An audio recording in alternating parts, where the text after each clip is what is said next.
everybody? Welcome to week 4 of the Falcon and the IP Man 4 poster that was just on our screen. But you know what, guys? This was a big episode in terms of character development for a certain, not my Captain America. But you know what? I just want to say welcome back, boys. It was a good week.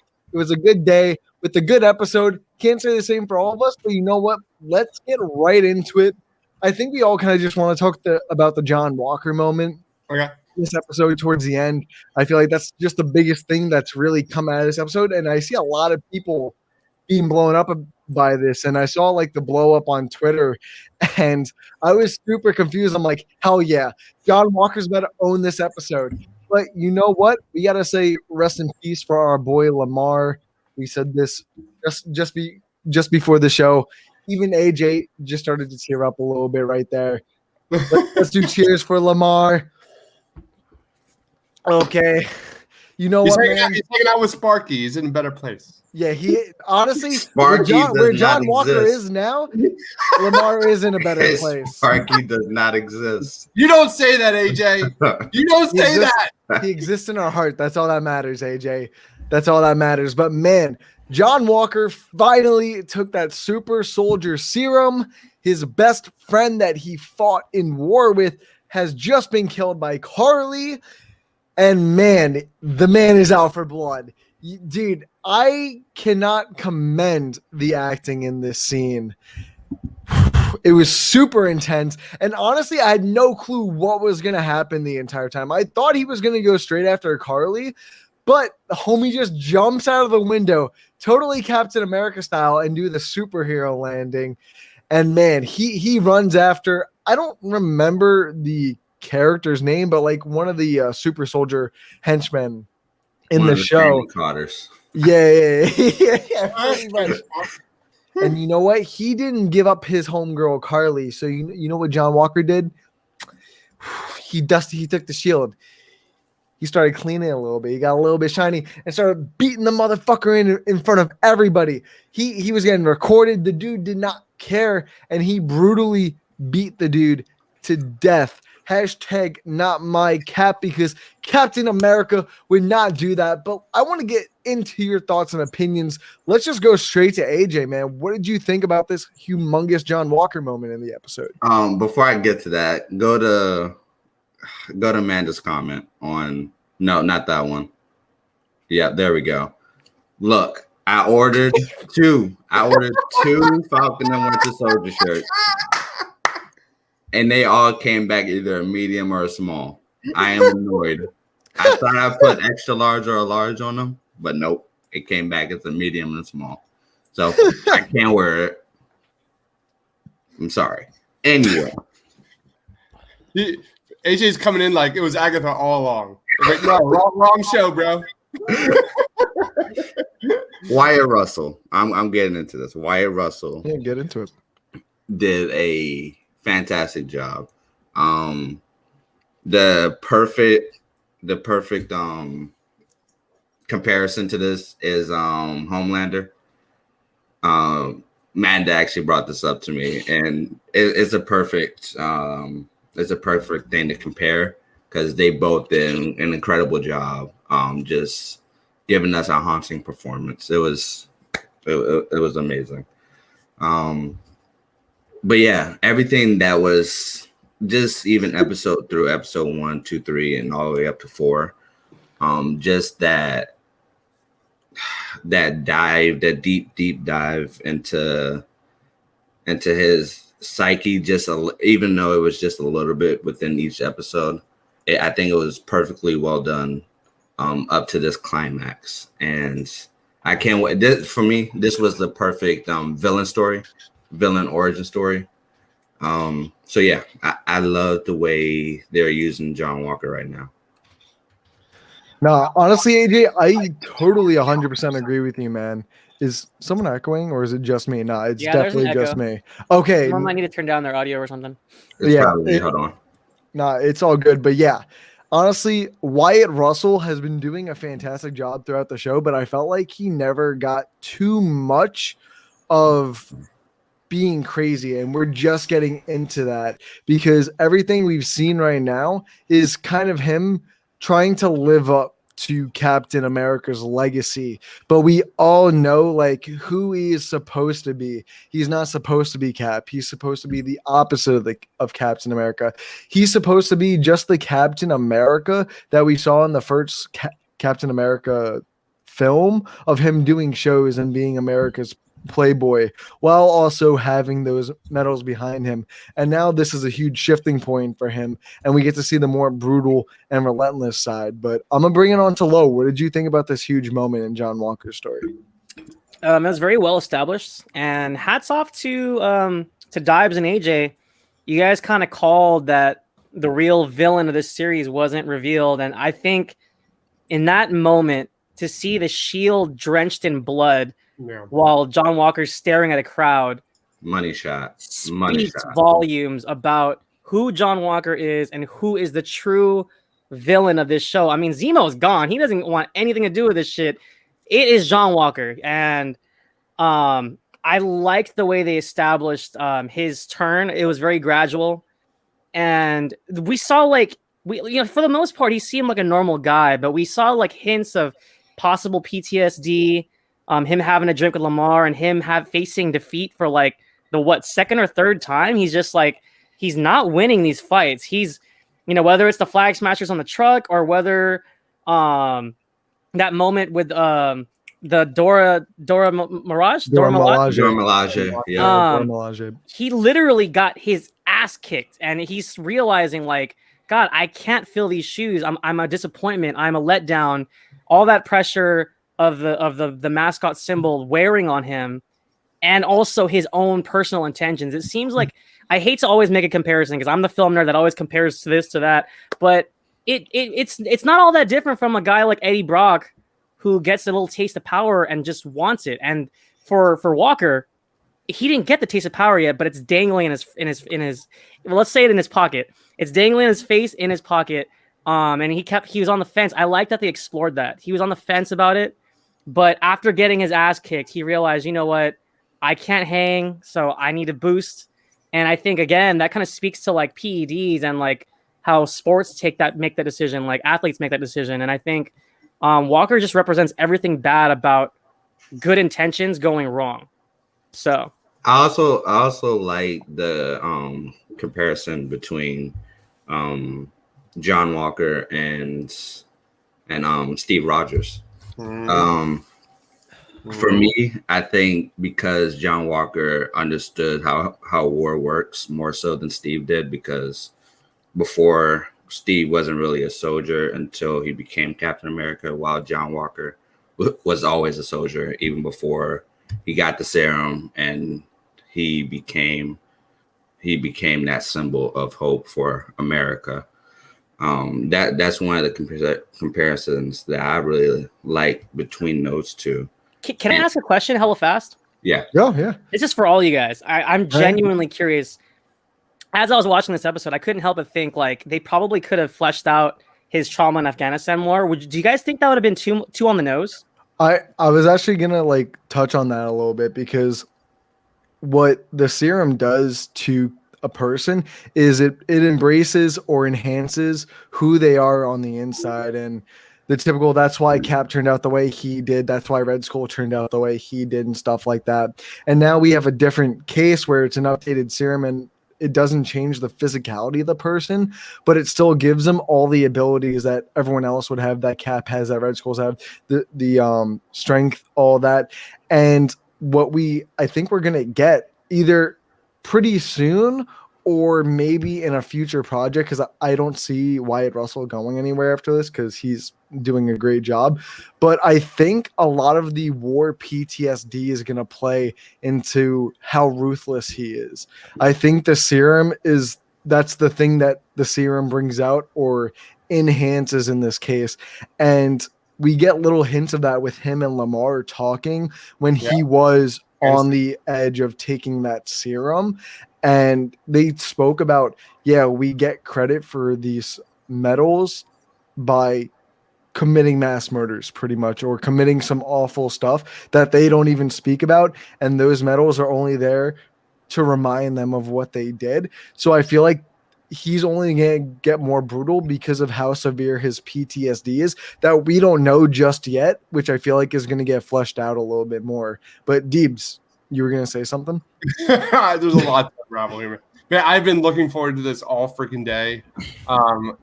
In my review, I graded it a 10 out of 10. You guys know I do not grade things 10 out of 10. That is a big deal for me. The last time I did that was the Clone Wars in season 7. I did a couple of those 10 out of 10.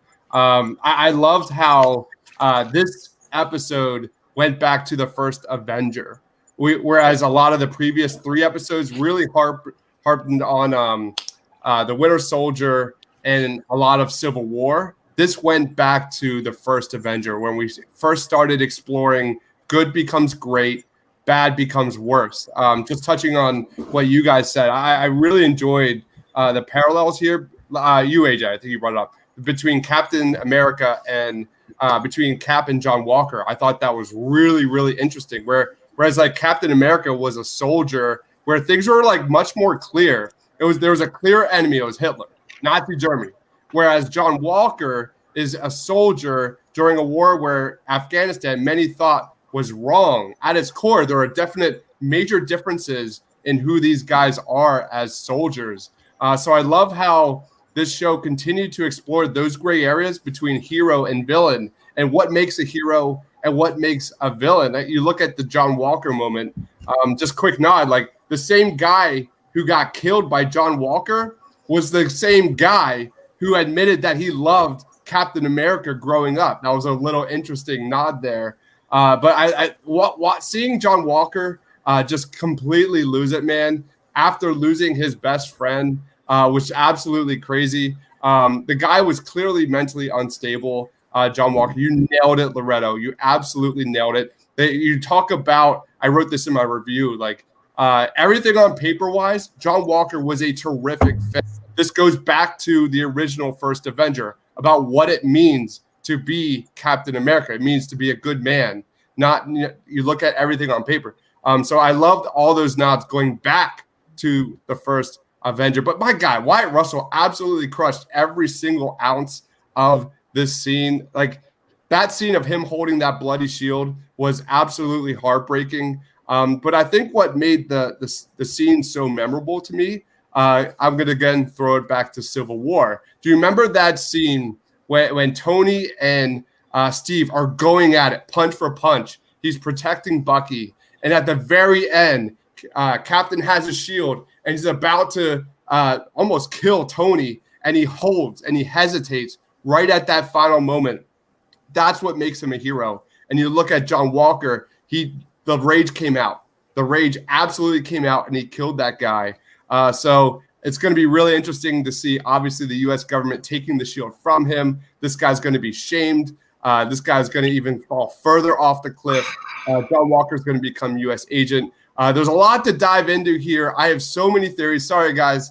The theories are coming this week. I know you don't like it. No, go ahead. Theories. We'll get into it later. But absolutely, best episode of the series to date. 10 out of 10 for me. And that's we'll continue to talk later. I want to talk a little bit on that. For me, I perceived that moment where John Walker killed that one guy. I want to say that I don't think there's going to be any repercussions for that. I do believe that was basically a symbolism of him hiding behind artificial power that was made by the government. He thinks he can do whatever he wants, and that's also a metaphor for the shield and stuff like that. But yeah, you can go.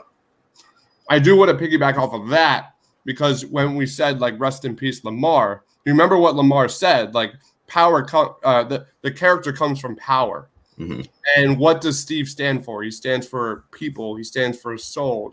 That's what Captain America stands for. So as awesome as Lamar was, sorry, Battlestar, John Walker, they had it wrong from the beginning. That's not what makes Captain America Captain America.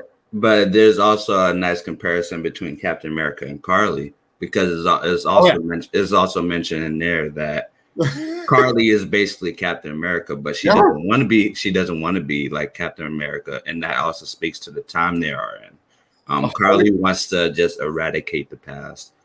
because the present right now is not black and white like when the first Avenger came out. That was black and white, but now everything is all gray. There's always moments where there's good and evil, or even in between. Even since Zemo, his motivations were well intentioned, but the way he did it was wrong. Same with Killmonger. Same with Thanos. Just everything wasn't black and white during those moments. It was all gray, and it just keeps going and going and going. But yeah, I don't think there's any. It is not a coincidence at all that Carly respects the hell out of Sam. I think it would be a pretty good bet that Carly would be like 100% in with Captain America and what he stood for if he was still alive. So I think that's kind of where that's. I saw her respect for Sam as just another nod. And actually, I took that as a lock that Sam is picking up the shield probably within the next episode. That is 100% going down, that he's going to take up the mantle sooner than later, and probably in episode 5. Because you know what we haven't seen yet, guys? You remember in the trailers when we're seeing like Sam like practice throwing the shield in that forest? We haven't seen that scene yet. I think that's episode 5. End of episode 5. I believe that's the end of episode 5. Yeah, they're all getting ready. They're like, we gotta go beat White Russell. And then the last episode, he's like, I'm not Captain America. I'm U.S. motherfucking agent. Before we move on, can I mention one thing about Lamar? Yeah. I think the way this was written in the entire series so far, I appreciate that there's a clear distinction between where his head's at and where John's head's at. And I thought it was interesting that in this episode, before Lamar passed, he played like a voice of reason, like, hey, John, let's take a step back here. When John was getting all, hey, let me in there, I'm Cap. I want Zemo and I want Carly. Like, you know, even Lamar was like, hey, dude, like, chill out. And I think that speaks to his character. And I liked that they fleshed out the fact that, you know, what's funny, Lamar, to be honest, he was probably a better fit, but he probably didn't fit the role according to who chose the Captain America. The American role, because he's black. So I feel like that was really, really well written, very subtle. Yeah, and speaking about another person that becomes Captain America in the comics, comics at least, Bucky has a pretty decent big arc in this episode. We learn a lot about how he kind of got decommissioned out of becoming the Winter Soldier. Those little booklet notes that they read off to kind of brainwash him into doing what they want him to do whenever they need it. The Red Book, I think, is what they called it. And they showed you how they kind of deconstructed him, where they would say the words over and over again. And every time he'd just get stronger and stronger, fighting the temptation and urge, whatever that may be, to whatever extent. And that's where him and Ao's relationship starts to play in more. Because sorry. Io or Ao? I've always said Ao. That's why. Okay, Io. So when Io comes in, I feel like there's going to be more story between him and Io. It seems like they have some type of friendship at the very least, because it seems like she's the one that helped process him through the entire decommission out of the Winter Soldier aspect of his life and into the White Wolf. And we see that a little bit more, because this is always something I kind of had questioning in the back of my mind, is how are they so confident going up against the Winter Soldier? I know they can kick like ass really well, but he's got a metal arm. And so they actually described that perfectly. They put in like a safe, what would you call it? Fail safe. Yeah, just in case he did get out of hand again. And they used it against him, and his arm would just pop right out. So I thought that was a cool little funny question that I always had in the back of my head, at least. And it shows them that they're not only super capable of handling their own battles, but they're really smart, and they're better than John Walker. But yeah, Deebs. Did anyone get a quick nod to Kill Bill 2 in that moment when she did that and took off Bucky's arm? That the 5-point palm exploding heart. Anybody else? I mean, you know, I see the comparison now, but in the moment, no. No, yeah. I was like, oh, he's dead. I'm with Owen that one. You know what's funny? I want to rewatch it and count how many times she clicked. Because then that'd be pretty funny. 1, 2, 3, 4, 5. Wait, 1, 2, 3, 4. Yeah, she did like 4 or 5, I'm pretty sure. But I don't know. I feel like when it comes to Bucky and the Winter Soldier White Wolf aspect of the Falcon and the Winter Soldier, at least, I've seen that getting the most criticized online about him being a boring character. And I don't know. I can't find him boring. I don't know. Loretto, I'm curious. What did you think about all this White Wolf, Bucky Barnes stuff in this episode and like his development overall of him in Wakanda? Well, if I'm being honest, that was actually my favorite part of the episode. I really liked that introduction. I liked establishing the relationship, and it also showed how much Io's respect for Bucky went, because she was like, you know, obviously she was supposed to take Zemo right there, and she was like 8 hours White Wolf, and that kind of showed the respect they have for each other. And again, kudos to Sebastian Stan, man. He's really fleshed out his character and showed off his chops. Like that scene of him just Crying, like not just crying, but it's like breakdown, kind of. It's an interesting moment because, like, yeah, sure, it's an Oscar clip to see someone crying, but it's also interesting the way he plays it, right? Because there's crying like over everything you've done, but there's also the crying of relief, and then he kind of smiles at the end of it. Amazing. And I just think that whole like 20-30 seconds it was beautiful. And I also liked that Io was the one to get him through that. So I thought that was really interesting. Yeah. No. I totally agree with the whole. I definitely think Io and Bucky, I don't want to say had a relationship, but I think they had a decent friendship over the course of the end of Civil War, of them bringing him to Wakanda to figure out how to decommission him. And from that to Infinity War, what that story was, because we never really got it. I forgot which movie it was, but we got an end credit scene of him becoming the White Wolf by Io in that film, and she's like, "Here is your new arm, good sir." But I do hope we get a little bit more on that, because like you said, Loretto, there's a form of respect between the two of them. She was there to catch Zemo, and she gave him 8 hours. And you can tell that it's a form of respect, because once they come back to come and get him, they don't hold back, and he completely understands it. So it goes both ways for them, which I really do appreciate and like to see. But Deebs, what are your opinions on Bucky and Io in this episode? It was terrific. I was wrong on my theory last week that Bucky was actually had a subplot there where he was actually working for the Wakandans to eventually bring out Baron Zemo to execute him. So I think that you can throw that out the window.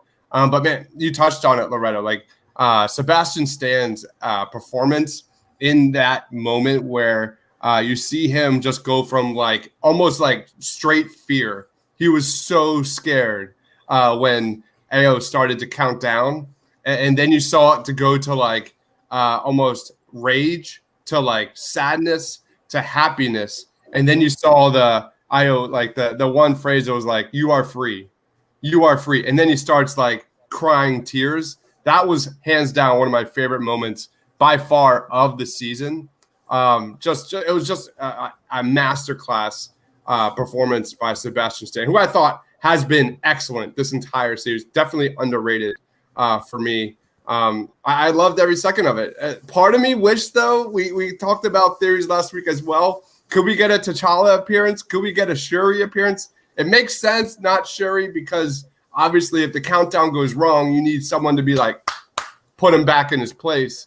But it would have been cool to have some sort of T'Challa nod, but obviously that was a pipe dream. That's like the Fantastic Four talk of WandaVision, the astrophysicist talk. But anyway, I loved it. I loved every single second of it. Like, how do you not love that? Like, when you see Io and the Dora Milaje, like everything about them makes me want to see them in a separate Disney Plus series. I thought they were, for what? How much screen time did they have? We are with like 3 to 4 minutes, and they absolutely crushed. And I think the Ao and the Dora Milaje was actually one of the first straws that led John Walker down this path. That was one of the final straws. It was Lamar that broke him. Don't get me wrong. But when the Dora Milaje just completely kicked his ass in that confrontation. They're not even super soldiers. They gave him he was like, they're not even super soldiers. What the hell am I doing here? That was the moment he realized that he is way out of his league right now. He was humble. Yeah, he has no chance against this. And then you saw when in that like little exchange when they're discussing Afghanistan, Lamar decided or stated that he would have taken the serum. That was it. That was it, man. That when Lamar passed away, and then that was it. That was the final. I have one question. I didn't think about this till now, but do you think that the super soldier serum is just it's artificial, but do you think it came from the Wakanda herb that Black Panther take? Do you think it's just like a little sample of that, or do you think it's just totally separate? I think it's totally separate just for the fact which I think I was talking to Amanda about this when they showed him questioning whether he wanted to take the serum or not. I kind of wish they showed us him taking it because we've seen how it affects someone from its first few versions and how it grows the person. But I feel like they could show something a little bit different now that it only changes the insides rather than the outsides. And I think they might have should have touched on it a little bit more if that was the case in the last episode when they went to the secret bunker where he was making the serum. I think they would have touched on like what they put in it or like hint towards something. That's how I feel, at least. I don't know about you guys. Deebs, I do think it's separate. I think it's all separate, even with Bucky and his serum. I think they're all kind of like their own little bits and pieces of their own serums. I saw a lot of people questioning Bucky today. Like, well, why hasn't Bucky become this like evil Captain America essentially with the serum? So I think they're all kind of their own individual serums as scientists have kind of weaved in and out trying to create this thing. I got an answer for that though. AJ, you go. The reason why I don't think that Bucky was as crazy as like Carly or I think it's because he was brainwashed. No, it's because of the era that he was in. He never thought about doing bad things, much like Steve. It like I said the first Avengers was just plain black and white. It was either good or you're evil. Exactly. But I was just gonna say, I feel like Bucky has as pure a heart as Steve. Yeah, and because he was brainwashed. Yeah, but Bucky has also gone through war and tortured before. Yeah, but that's because he was brainwashed. If you no. Even before that, you remember how Cap found him in the first one? Artem Zola was already torturing him pre him becoming the Winter Soldier. What I'm saying is, if none of that occurred, and I agree. He had the serum, he would have become just like Captain America because he was pure heart. Yeah. No, yeah. And I think that's what the show is really trying to drive at the end of the day. And with Anthony Mackie, dude, I feel weird. I feel like we never talk about Anthony Mackie too much on the weekly episodes as much as we should.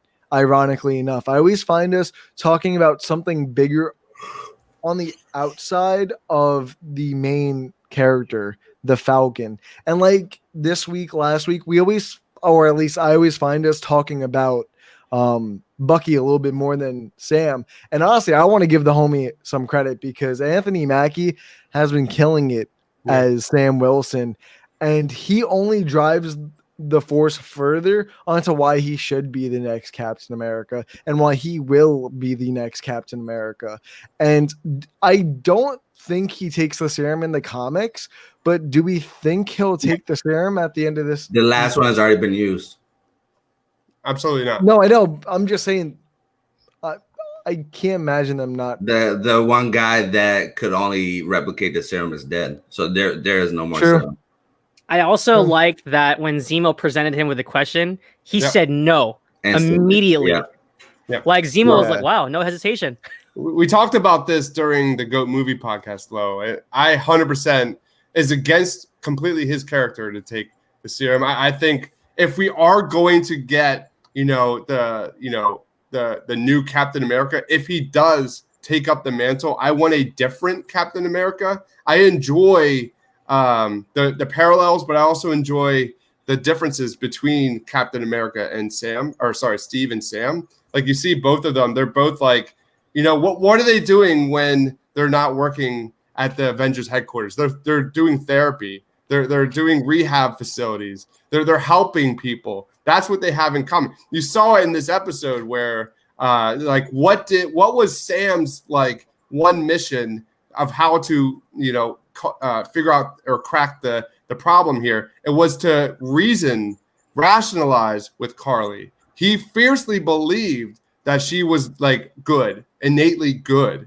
And you look at Steve. Steve would have done the same freaking thing. And then you go back to John Walker, and literally the first thing he does was he drops the shield and wants to do a dick measuring contest between him and Sam and be like, you want to fight? You want to throw down? That's the clear distinction the show has made. And they've been kind of building that up. Mm-hmm. I have no idea what I was talking about just now. There's a point to it. Hey, Dibes, hella fast. Can you highlight Amanda's comment about Sam? About not yeah.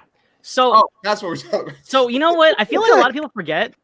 Steve Rogers was like puny. He was like the size of a small child, practically, like 5 foot nothing, scrawny. He needed that serum just to even be able to run around with Bucky. So he actually really needed it versus the people that take it for power, I want to answer Christopher's question. It's up top. Who's going to take down U.S. Agent?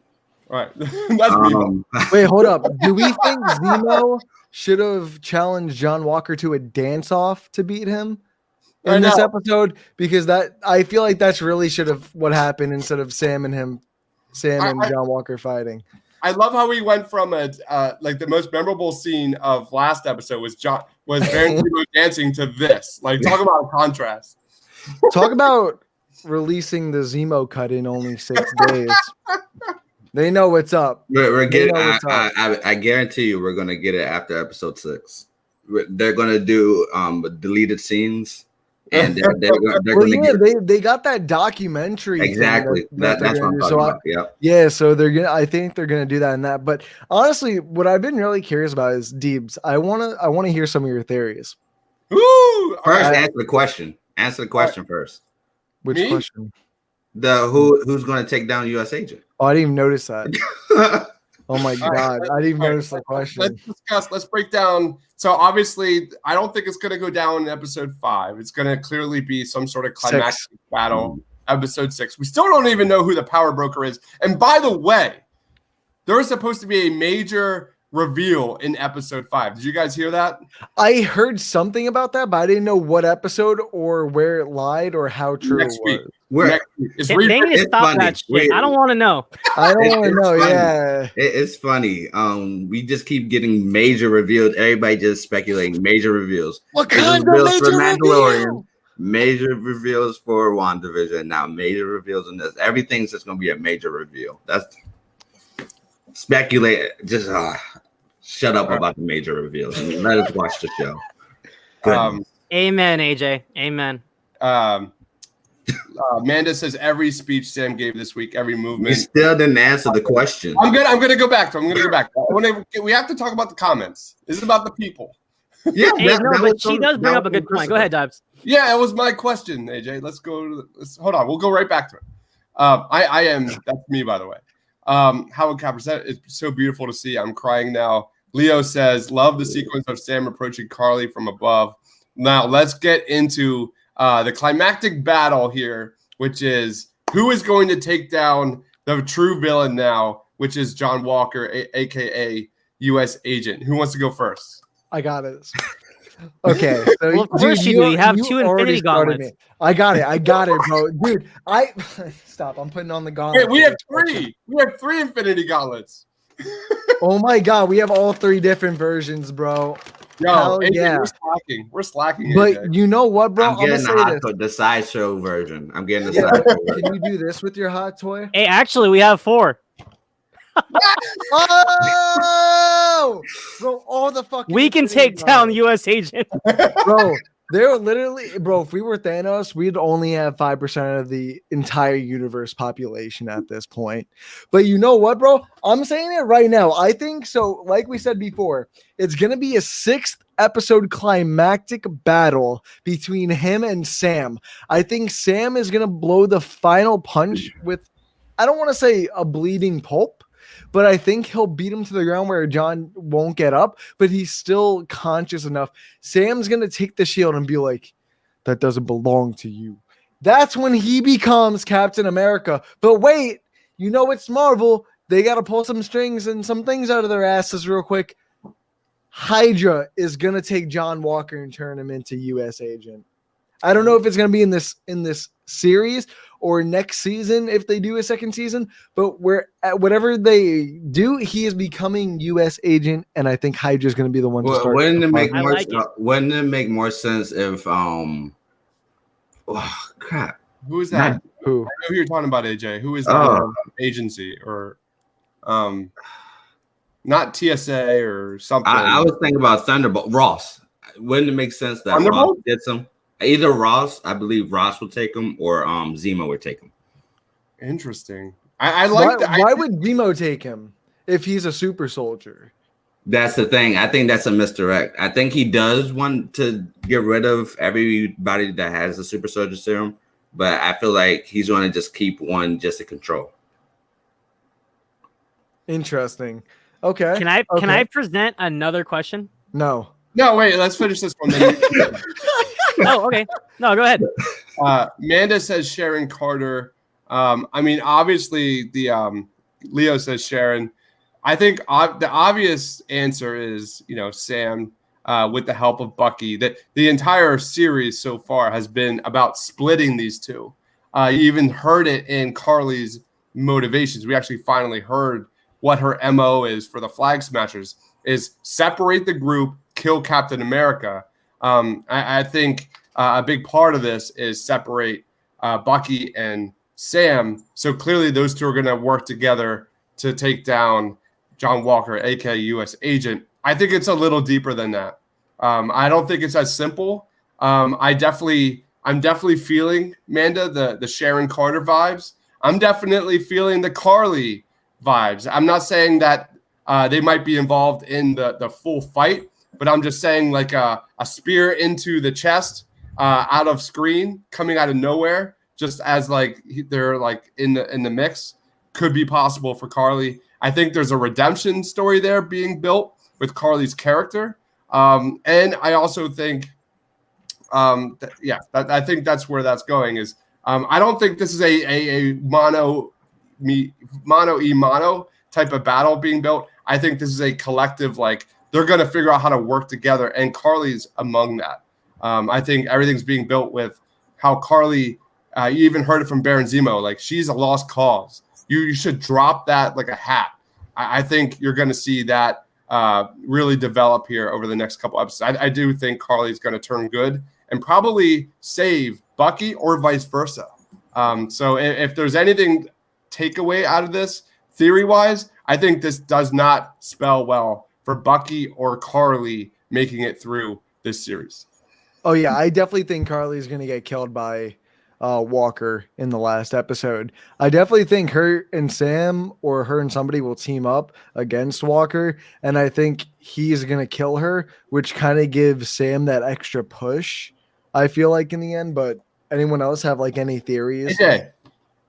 Yeah. I don't think anybody's going to die, actually. I think the person That's what we said about Lamar. That's all I'm saying. We said that about Lamar. Or at least I did. That? Who said that? I don't know. Clearly somebody said that, but someone said that. I think Lamar's death was supposed to happen anyway. It made sense for John Walker's character, but after that, I don't think anybody else is going to die. For me personally, I want Bucky to beat his ass, but it does story wise. I do believe it's going to be Bucky and Sam together. So I'm with Dabs on that one. You don't see like 100% redemption stories being built with Yeah. Bucky and Carly. Like their entire arc right now is to save someone, and they're gonna die because of it. That's how I see this series moving forward. Did anybody love the Lord Varys type atmosphere in this episode? I'm surprised no one brought this up, but Wow, Zemo just being like Lord Varys is just that's cool. too bad. Oh, Ryan wouldn't understand. I had more Star Wars vibes with this episode. Maybe we'll talk about that. I'll do that at my final thoughts. I think Zemo is just pimping out this entire episode. That's all I know. Like, even just sitting talking to a child, I'm like, man, dude, he's even sitting like a pimp right now. What a baller. But what do you guys think Zemo's arc is now that we have more of a clear path, Deebs? Well, I was going to say, what was Loretto's question? Oh, yeah, Loretto, you didn't ask a question. You should have interrupted me. You know what, Rye? This is why you're good at what you do. That's a perfect segue. My question actually has to do with Zemo. So, guys, buzzing. So, guys, I just need to know. This is my personal theory. Do we think we've seen the last of Zemo in this series? No. This series, yes. I do believe he will be. No, that was my theory. I think he's gone. He's gone. We're not going to see him until like Black Panther 2 or maybe the Wakanda series. Like, yeah. I think he's done, and we're going to deal with John Walker for the next 2 episodes, in my opinion. His art in this show is finished. Sense. Like, he accomplished what he needed to accomplish, and now he's off to do his own thing. In my opinion, I don't see why he comes back. But I think that goes back to like what we were saying about WandaVision is how Marvel is structuring these TV shows and how they're so much more like movies than they are actually TV shows. It's like they're making the entire movie and just saying, hey, let's just give you 21 minutes of this. Let's give you another 21. Oh, you want a good episode? Let's give you 60 minutes.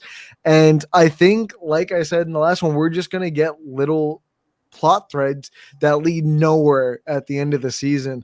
And like I said, I could see that happening. I can see both of them happening. I would be disappointed, but I know he's going to come back into my heart. He's just grooving his way back on into another movie. He's just like, which super soldier am I going to kill next?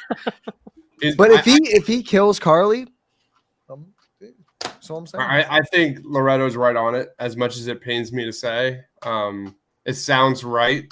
It sounds like Baron Zemo's destined to be that post-credit scene at the end of the final episode where he's like at an airport and he's like got like a fake ID and he's like using some sort of funny accent, handing out Turkish delight to someone or something. Nah, I'm telling you. Delight. I'm telling you. He's the white witch from The Lion, the Witch, and the Wardrobe. But yeah, I definitely think, Loretto, you're probably on it. And as much as it pains me to say that this is the end of Zemo in this series, like he needs to be a heavy player here moving forward. I think he's going to be Ulysses Claw in the Wakanda series. That's what I believe. I mean, yeah, it does make sense. Yeah, it makes sense. He has like a lot of connection to Black Panther and for killing T'Chaka. Like, never really think about it. It makes sense. But you know what? I'm telling you, this is going to be the post-credit scene for the finale. Zemo leaves an airplane and the camera reveals Thunderbolt Ross. I like that. I'm saying it. What? What? Was that your whole tie-in with the whole super soldier serum coming from Wakanda? That's going to tie in Baron Zemo going to Wakanda to find the root of the serum? Do you think? So, do we know like what the Wakanda show is? By the way, by any chance? Like, they only said that it's just going to focus on the world building of Wakanda. It's not going to focus on like a specific person. Okay, no, because I was gonna say I wonder if he's gonna appear in Black Panther 2 or the Wakanda series, but it seems like he's gonna appear more in the sequel. And I feel like why I asked that question, right, Deeps? I'm freaking out right now, AJ. No, that was my feeling is that he's way too important of a character. Not only was he like one of the best MCU villains in Civil War, he's shining here for a brief moment, and I think it makes sense for him to appear in Black Panther 2.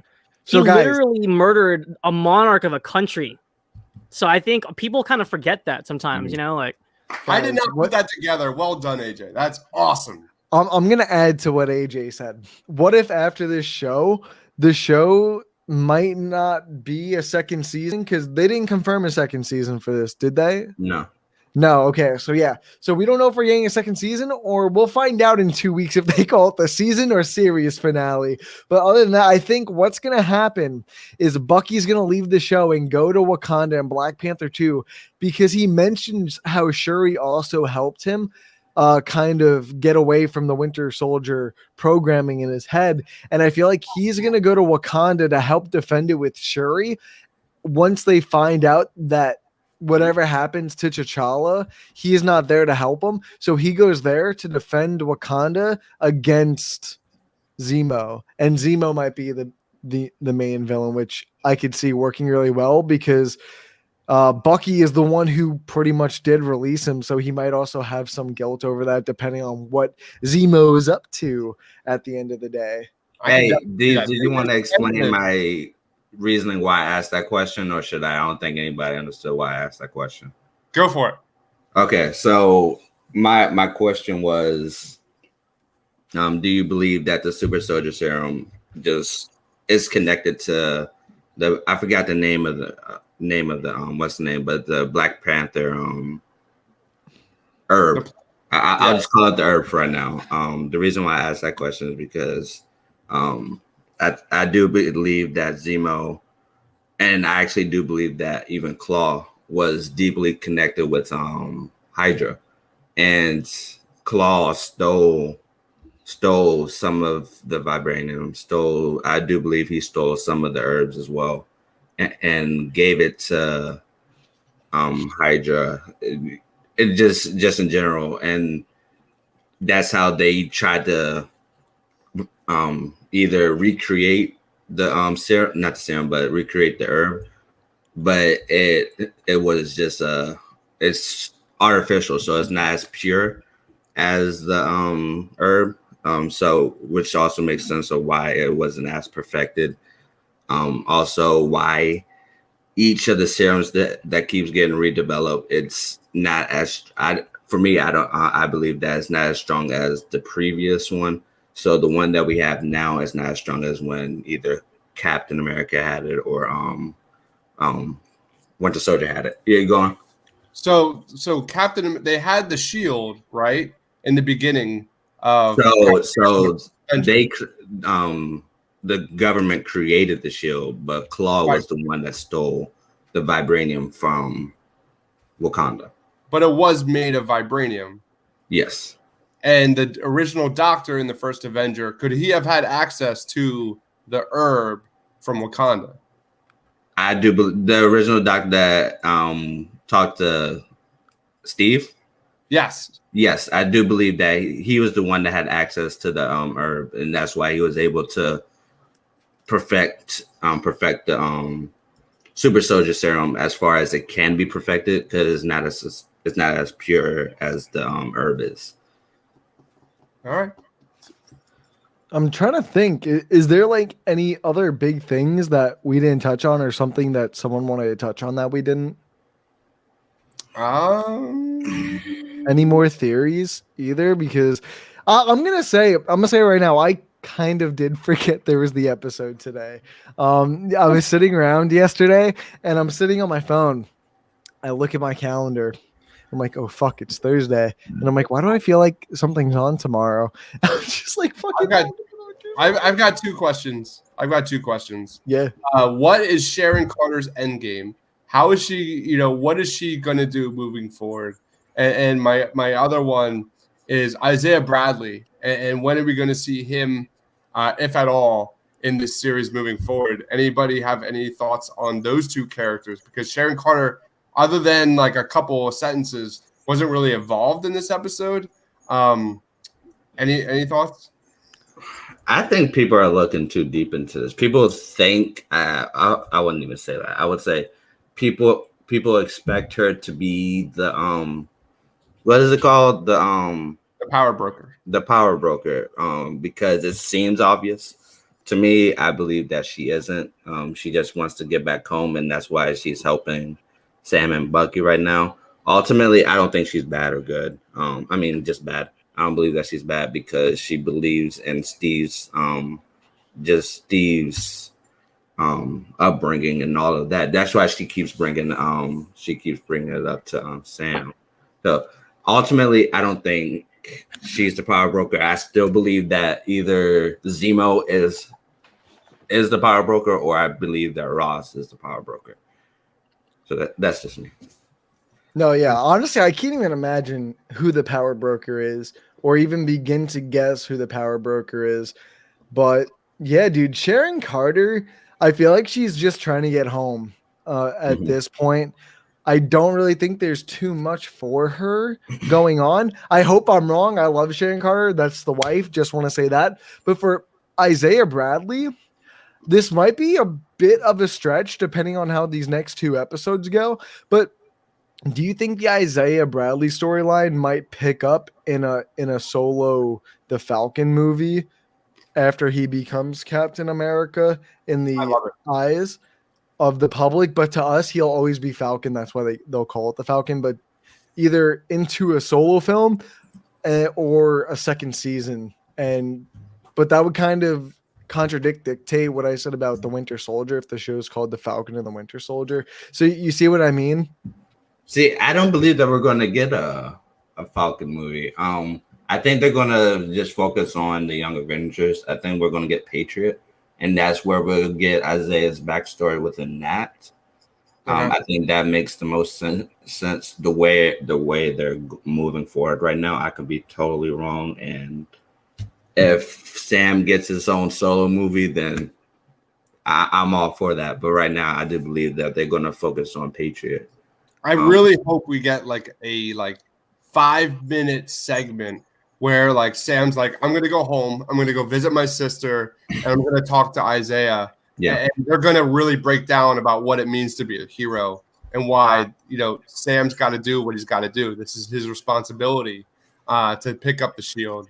I really hope that becomes to fruition. That would be just the most goosebumps for me. Isaiah Bradley has been terrific. Every single scene he's been in, he's nailed it. So we'll see. I hope that's what we get. What about you, Lo? In terms of if we're going to see Isaiah again? Isaiah or Sharon? Well, okay, so I know Ryan's wife, I know he's like low key. He was standing for her pretty hard last week. Yes, I was, and I still stand. All the more reason with her kind of just being in the background in this episode. I loved her appearance, but at the same time, it does feel kind of like I'm starting to kind of see where Gabe was coming from, because Gabe was very, very negative about last week. And I kind of see what he means. She is a little bit convenient. She feels a little bit thrown in just because she connects to the characters. I don't see where she goes from here. I don't see her end game, to be honest. But Isaiah Bradley is absolutely interesting. And I don't think we need to see him again, but I think even if it was worth mentioning what he means to the program, or what maybe his blood is what really drove the Flag Smasher serum or whatever it was. Cause I know that they were talking about taking his blood when he was in prison. So I think that's very important, but Sharon Carter's place in this story is still kind of like up in the air for me. It makes me wonder what is she going to do next? I'm not sure. Besides her wanting to go home, I feel like she has other motives here, but it just feels kind of. I said that. Why did you say no? No, I mean AJ. I mean. Of oh no, not you. I was talking about Amanda's comment. She said AJ no, and I agree with that. I think he does deserve a movie, but he just doesn't think it's gonna happen. Boo. Yeah. Sorry, hate to disappoint, but yeah. Sorry. Sorry. Oh man, guys, is there anything else, like any other topics, opinions that you guys want to touch on? I do want to talk on Lowe's Sharon Carter thing a little bit. Yeah, go ahead. Even though we didn't get much of her, and she seemed like a person that was just thrown in there, I do believe that they're setting even if it's just a little bit, I do believe that they're setting up something in the future for her character, whether it's a series.